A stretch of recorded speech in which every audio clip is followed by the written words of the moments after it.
What's up guys? So, nandito ngayon tayo sa Poland, Gdynia, Poland. So, panibagong araw na naman ngayon.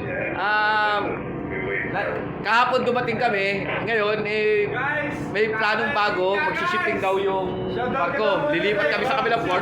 Dito ka mag-vlog para maliwanag ka. Nasarap natin yung isang cruise ship, NCL. Grabe, smart na plan na Ayun naman. o, kabilista naglilinis na o.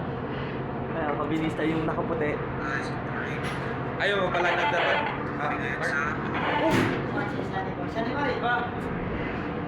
Yung pabigat pala nandiyan sa Pedro kasi may narito O ngayon guys, yan po, lumipat na kami. Iniwan na namin ang mga taga NCL dyan sa kabilang side. Lilipat na kami dito sa port side. So nag-shipping yung barko namin dahil kahapon doon sa kabilang side na yun wala masyadong discharging.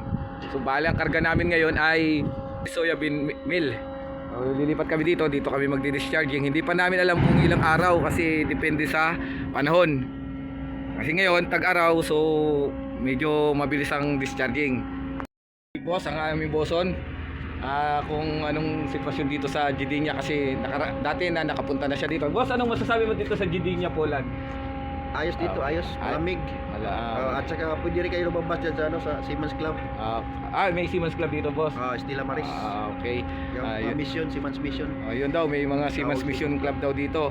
At ilang beses ka na ano dito? Isa pala, pangalawa ngayon. Pangalawa. So medyo may pamilyar ka na dito sa lugar na ito.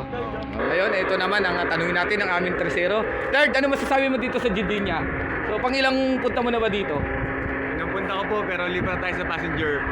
So yun, lilipat daw siya. Kasi nakita nila yung NCL dito, yung pang passenger, medyo maganda daw talaga at wala masyadong tiktikan.